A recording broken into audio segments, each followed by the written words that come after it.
Ave ainda que na Bureau Interno de Diensten, mas não se chama BIT, nós temos outro passo grande de inovação.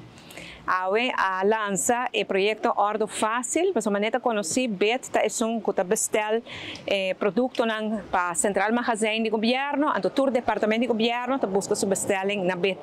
Agora que na com Ordo Fácil, não por fazer a bestelling, trucos online. Então é algo que me quer hope importante, indo na direção de inovação e para se trabalhar mais eficiente e para ter melhor controle também, riba lo qual que está quantidade de produto que tinha ainda que falta.